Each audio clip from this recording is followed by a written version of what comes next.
Welcome to my channel target for success.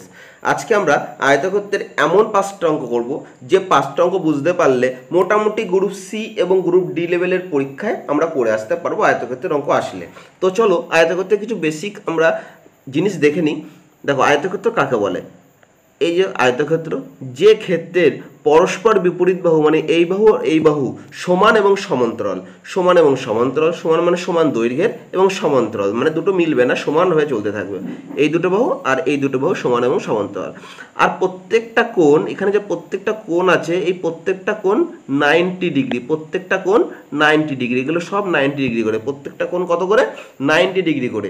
আর এর ভেতরে যে এই কোণাকুনি পরস্পর যে কোণগুলো মিলিত হচ্ছে এই কোণগুলোকে বলে কর্ণ। ঠিক আছে, তো আমরা কি নাম দেবো? এগুলোর দৈর্ঘ্যগুলোকে আমরা এ বলবো, দৈর্ঘ্যগুলোকে এ বলবো, প্রস্থগুলোকে আমরা বি বলবো, আর যে কর্ণ এই কর্ণটাকে আমরা সি নাম দেবো। ঠিক আছে, চলো আমরা আয়তক্ষেত্রের দুটো সূত্র দেখে নিই। মেন যে দুটো সূত্র সেটা হচ্ছে ক্ষেত্রফল, আয়তক্ষেত্রের ক্ষেত্রফল সেটা সবাই আমরা জানি। দেখো দৈর্ঘ্য ইন্টু প্রস্থ, দৈর্ঘ্য কত আমি এ ধরেছিলাম, তাহলে এ ইন্টু বি, দৈর্ঘ্য ইন্টু প্রস্থ ক্ষেত্রফল। ঠিক আছে, আর পরিসীমা, এই দুটো সূত্র খুব গুরুত্বপূর্ণ আয়তক্ষেত্রের ক্ষেত্রে। পরিসীমা কি? 2 ইন্টু দৈর্ঘ্য যোগ প্রস্থ মানে 2 ইন্টু এ প্লাস বি, 2 ইন্টু এ প্লাস বি হচ্ছে পরিসীমা। ঠিক আছে, আর কর্ণ বের করার সূত্র কি? কর্ণ বের করার সূত্র হচ্ছে রুট ওভার দৈর্ঘ্য স্কোয়ার প্লাস প্রস্থ স্কোয়ার। দৈর্ঘ্য মানে কত বলেছিলাম? এ স্কোয়ার প্লাস বি স্কোয়ার, এটা হচ্ছে কর্ণ বের করার সূত্র। ঠিক আছে, দেখো এখানে আরেকটা জিনিস যেটা আমার বলার মনে হয় খুবই প্রয়োজন, সেটা হচ্ছে দেখো আমি একটা জিনিস বুঝিয়ে দিই। এটা হচ্ছে সমকোণী ত্রিভুজ। ঠিক আছে, সমকোণী ত্রিভুজ, তাহলে এটা কত ডিগ্রি? 90 ডিগ্রি। সমকোণী ত্রিভুজের এই কোণটা 90 ডিগ্রি হয়। তো এখানে আমরা ট্রিপ্লেট বলে একটা জিনিস আছে, ট্রিপ্লেট। ঠিক আছে, সেই ট্রিপ্লেটটা কি কি একটু বলে, যে তিনটে আমাদের খুব প্রয়োজন, মোট 16টা মতো ট্রিপ্লেট আছে। তো যে তিনটে আমাদের খুব কাজে লাগবে সেটা হচ্ছে 3, 4, 5, 3, 4, 5, 5, 12, 13, 8, 15, 17। এগুলো কি? দেখো এগুলো কি? এগুলো হলো, যদি দেখো এই যে তিনটে বাহু, এই যে তিনটে বাহু, যে সমকোণী ত্রিভুজে তিনটে বাহু, তিনটে বাহুর মধ্যে সব থেকে বড় বাহু সবসময় কোনটা হবে? অতিভুজ। এইটাকে বলে অতিভুজ। এটা কি? লম্ব। এটা লম্ব। এটা কি? ভূমি। এটা লম্ব, এটা ভূমি, এটা অতিভুজ। তাহলে সব সময় অতিভুজ বড় হবে। তার মানে এই যে তিনটে আমার এখানে সংখ্যা, এর মধ্যে বড় কোনটা? 5। তাহলে এই অতিভুজটা সব একদম শিওর 5, এটা 5। আর এই 3 আর 4টা কখনো এটা 3 এটা 4 হতে পারে, বা এটা 3 এটা 4 হতে পারে। ঠিক আছে, তাহলে বলতে পারো দাদা আমাদের এটা কি কাজে লাগবে? ধরো কোনো অঙ্কে এটা লম্ব 5 দেওয়া আছে, ভূমি দেওয়া আছে 12। তাহলে তোমাদের ওই কর্ণ বের করার যে বলেছিলাম না, রুট ওভার দৈর্ঘ্য স্কয়ার প্লাস প্রস্থ স্কয়ার, ওটা করার দরকার নেই। দেখো 5, 12 আছে, তোমরা চোখ বন্ধ করে জায়গাটা 13 দিয়ে দিতে পারো। আবার কোনো অঙ্কে ধরো এই 13 দেওয়া আছে, আর মানে অতিভুজ 13 দেওয়া আছে, ভূমি দেওয়া আছে 12, তোমাকে বের করতে বলেছে এইটা, তোমাকে এইটা বের করতে বলেছে, অর্থাৎ লম্ব বের করতে বলেছে। তুমি চোখ বন্ধ করে বলতে পারবে আমরা জানি 5, 12, 13, তার মানে লম্ব আমাদের 5 হবে। ঠিক আছে, ঠিক সেরকমভাবে 8, 15, 17 একই। এইটা 17 হলে তাহলে এইটা 8 হবে, এটা 15 হবে, বা এইটা 15 হবে, এটা 8 হবে। ঠিক আছে, তো চলো এইভাবে আমরা অঙ্ক শিখে যাব, একটু প্র্যাকটিস করতে হবে। প্রথম অঙ্কে আমরা যাই।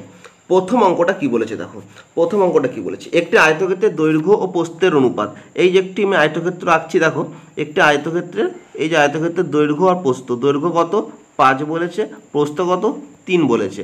এর অনুপাত বলেছে 5:3, তাহলে দৈর্ঘ্য 5, প্রস্থ 3, এবং পরিসীমা 48। আচ্ছা পরিসীমার সূত্র কি বলেছিলাম? 2 ইন্টু দৈর্ঘ্য যোগ প্রস্থ। ঠিক আছে, 2 ইন্টু দৈর্ঘ্য যোগ প্রস্থ। তাহলে দেখো আমরা অনুপাত যখন বলেছি এটাকে 5x, এটাকে 3x বলতে পারি। ঠিক আছে, সূত্র কি? 2 ইন্টু দৈর্ঘ্য যোগ প্রস্থ, তাহলে 2 ইন্টু দৈর্ঘ্য যোগ প্রস্থ এখানে আমরা একবারে লিখতে পারি। দৈর্ঘ্য কত? 5x প্লাস প্রস্থ কত? 3x, ইকুয়াল টু কত বলেছে পরিসীমা? 48। এই 48 লিখলাম। তাহলে এখানে বলতে পারি, এখানে কি বলতে পারি? দেখো 5x আর 3x কত? 5x R 3x 8x, is equal to কত, এই দুইটা সমানের ওপাশে গেলে সমানের ওপাশে কি ভাগ হয়ে যাবে, 48 ভাগ 2 সমান 24। তাহলে এখান থেকে আমরা কি পাই, এখান থেকে এক্স ইজ ইকুয়াল টু পাই 24 ভাগ 8 3, তাহলে এক্সের মান 3 পেয়ে গেলাম। এবার বলেছে কি, এবার বলেছে প্রশ্নে ক্ষেত্রফল কত।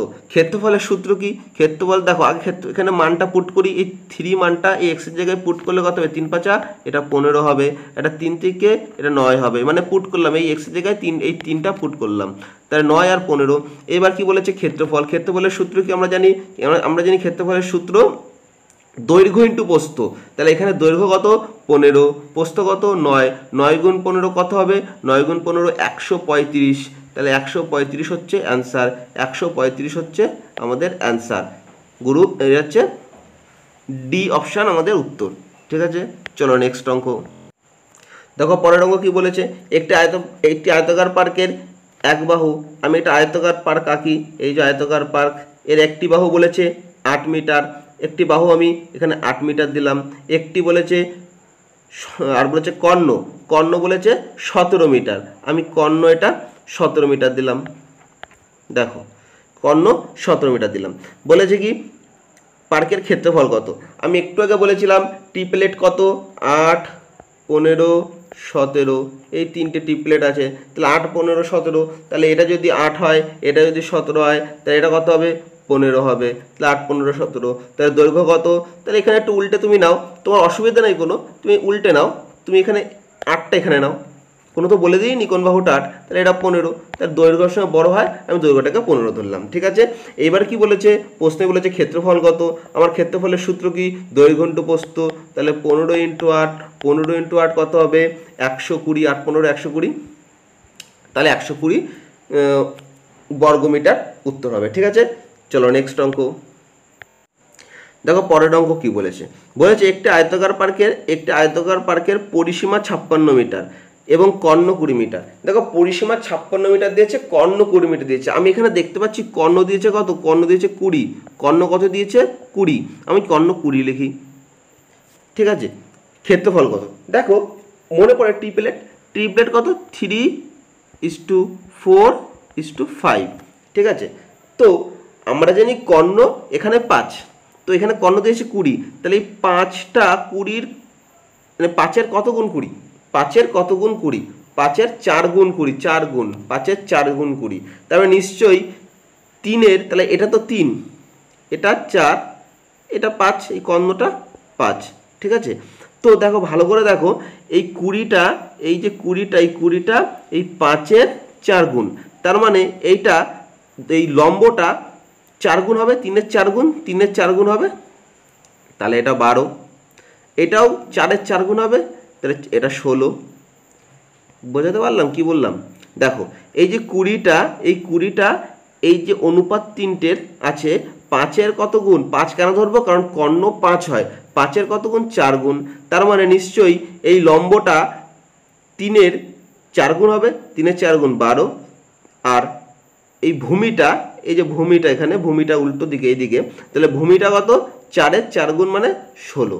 বোঝা গেছে আশা করি। তাহলে ক্ষেত্রফল কত, দেখো 12 আর 16 দৈর্ঘ্যপ্রস্থ 16 আর 12 পেয়ে গেলাম, তাহলে ক্ষেত্রফল কত 16 ইন্টু 12। ঠিক আছে, 16 ইন্টু 12 কত হয়, 16 ইন্টু 12 হয় 192, তাহলে 192 মিটার স্কোয়ার অর্থাৎ বর্গ মিটার উত্তর। ঠিক আছে, নেক্সট দেখো এই অঙ্কটা ভেরি ভেরি ইম্পর্টেন্ট, ভালো করে বুঝবে, আমি একটু ঠিক অন্য নিয়মে বোঝাবো। বলেছে একটি আয়তাকার পার্ক, আমি আয়তাকার পার্কটা এখানে আঁকি, দেখো ভালো করে বুঝবে, এই একটা আয়তাকার পার্ক। ঠিক আছে, 12 মিটার দীর্ঘ 8 মিটার প্রস্থ বিশিষ্ট আয়তাকার মাঠের বাইরের দিকে 3 মিটার চওড়া রাস্তা। দেখো এইটা কত 12 মিটার, এটা কত 8 মিটার, এটা মানে দৈর্ঘ্য 12 মিটার, প্রস্থ 8 মিটার। বলেছে এর বাইরের দিকে কি আছে, 3 মিটার চওড়া রাস্তা, এই যে বাইরে, এই বাইরের দিকে 3 মিটার চওড়া রাস্তা, 3 মিটার চওড়া রাস্তা। তাহলে রাস্তাটা, এই যে রাস্তাটা না, এই রাস্তাগুলো, এই রাস্তাটা, এই সব রাস্তা 3 মিটার চওড়া, মানে এটা 3। ঠিক আছে, এইবার ভালো করে লক্ষ্য করে আমি কি বলছি, দেখো এখানে বলছে রাস্তার ক্ষেত্রফল, তাহলে আমার টোটাল রাস্তাটার ক্ষেত্রফল অনেকভাবে করা যায়, এর অনেক নিয়ম আছে। দেখো এইটা একটু ভিন্ন ধরনের নিয়ম, আমি এই যে রাস্তাটা না, এই যে রাস্তাটা আমি যে দাগ দিচ্ছি, যে রাস্তাটাই এই দেখো, এই রাস্তাটা যে দাগ দিচ্ছি, এই রাস্তাটা আমি ক্ষেত্রফল আগে বের করে নেব। এই রাস্তাটার দেখো, এটা তো 3, এইখান থেকে এইটুকু তো 12, আর এইটুকু 3, এই যে দাগ দিচ্ছে এইটুকু 3, আবার এইদিকেও 3, তাহলে 12 আর 6, এদিকে 3 এইদিকেও 3, তাহলে 12 আর 6 কত? 18। তাহলে টোটাল রাস্তাটা আমার দৈর্ঘ্য কত বেরোলো? 18 বেরোলো। আর এই রাস্তাটা, এই যে আমি আলাদা বলছি কি, এই যে আলাদা আমি এইটা ধরেছি, আলাদা একটা রাস্তা ধরেছি, এই রাস্তাটার এই দৈর্ঘ্য যদি 18 হয়, প্রস্থ কত? প্রস্থ মানে যে চওড়া রাস্তাটা সেটাই 3, তাহলে এই যে ছোট্ট যে সরু রাস্তাটা, এর ক্ষেত্রফল কত? 3 18 54। ঠিক আছে, আবার নিচে চলে আসো, ঠিক নিচে এইটাও সেম রাস্তার উপরেরটা যেটা, এটাও তো সেম না, তাহলে সেম মানে গুণ 2, ওটা বেরিয়ে যাবে কত? 108। টোটাল আমার 108 বেরোলো রাস্তার ক্ষেত্রফল, এই দুপাশের দুটো। এবার আমার পড়ে রয়েছে কোনটা? এবার দেখো পড়ে রয়েছে আমার এই রাস্তাটা, এই রাস্তাটা আর এই রাস্তাটা পড়ে রয়েছে।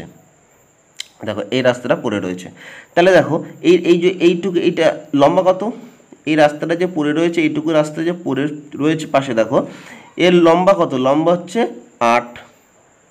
ঠিক আছে, মানে এটা প্রস্থ যদি বলো এই দিক থেকে, তাহলে 8, আর এইটা কত? 3। এইটা হচ্ছে 8, এটা 3। ঠিক আছে, তাহলে 3 8 24, তাহলে 24, তাহলে এটা কটা আছে? দুটো আছে, দুটো। 24 দুগুণি 48, তাহলে এই পরের রাস্তা, এই রাস্তা হয়ে গেল আমার 108, আর এই রাস্তা হয়ে গেল 48। টোটাল কত? ক্ষেত্রফল 8 8 16 6 হাতে 1 4 5 156 বর্গমিটার রাস্তার ক্ষেত্রফল। এটা একটু ভালো করে আরেকবার না হয় দেখো, দেখবে বুঝে যাবে। চলো আরেকটা অঙ্ক করি, একটু অন্য ধরনের। দেখো এই অঙ্কটা কি বলেছে, 12 মিটার দীর্ঘ 8 মিটার প্রস্থ, এই যে একটা আয়তক্ষেত্র আঁকলাম। দেখো একটি আয়তক্ষেত্রের দৈর্ঘ্য 12 মিটার, একটি আয়তক্ষেত্রের দৈর্ঘ্য 12 মিটার এবং প্রস্থ 8 মিটার, ঠিক আগের অঙ্কটার মতন সংখ্যা দিয়েছে। এবং বলেছে কি, এটা আয়তাকার পাকে মাঝখান দিয়ে দৈর্ঘ্য প্রস্থ বরাবর, মাঝখান থেকে দৈর্ঘ্য প্রস্থ বরাবর, দেখো দৈর্ঘ্য বরাবর মানে এই, প্রস্থ বরাবর মানে এই, দৈর্ঘ্য প্রস্থ বরাবর প্রসারিত 4 মিটার চওড়া রাস্তা আছে। প্রসারিত ক মিটার চওড়া? 4 মিটার চওড়া। এই যে রাস্তাটা, এই রাস্তাটা 4 মিটার চওড়া, 4 মিটার চওড়া রাস্তা আছে। ঠিক আছে, 4 মিটার চওড়া রাস্তা আছে। রাস্তা বাদে মাঠের ক্ষেত্রফল কত? এই রাস্তা, এই যে রাস্তা, এই রাস্তা বাদে, এই রাস্তা বাদে এই 4টে যে মাঠের টুকরো পড়ে রয়েছে, এর ক্ষেত্রফল কত? দেখো একটু ভালো করে লক্ষ্য করবে, অঙ্কটা কিন্তু খুব গুরুত্বপূর্ণ অঙ্ক। দেখো আমি একটু ভালো করে দেখিয়ে দিচ্ছি। দেখো দেখো ভালো করে দেখো, রাস্তা কত? 4, তার মানে সব রাস্তা 4, মানে এইটুকুও 4। আমি নিচের থেকে বোঝাচ্ছি, দেখো এই টোটালটা কত? টোটালটা 12, তার মধ্যে দেখো রাস্তাটা কত? এইটুকু 4, তাহলে 12 থেকে 4 বাদ দিলে কত থাকে? 8। 12 থেকে 4 বাদ দিলে 8 থাকে। তাহলে 8টা কোনটুকু?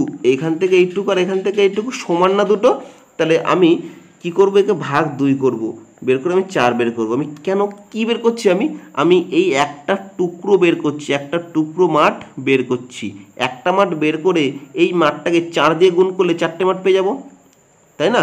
তাহলে এই একটা মাঠ বের করছি, দেখো কীভাবে, এই টোটালটা হচ্ছে 12, 12 থেকে এই যে রাস্তাটা, এই রাস্তাটার যে 4 মিটার চওড়া সেটা বাদ দিলাম, 12 থেকে 4 বাদ দিলে এই 8 হলো। 8কে দুভাগ করলাম, দুভাগ করলে 4 হবে। 4টা কোনটা? এই যে 4টা হচ্ছে, এইটা হচ্ছে 4। ঠিক আছে, এটা 4।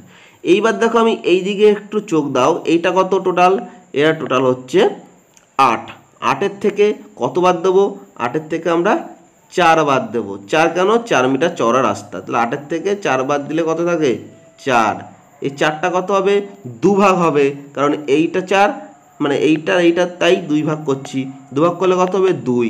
তাহলে তাহলে একটু দেখো, তাহলে এইটা কত হলো? এটা হলো 2, এটা হলো 2।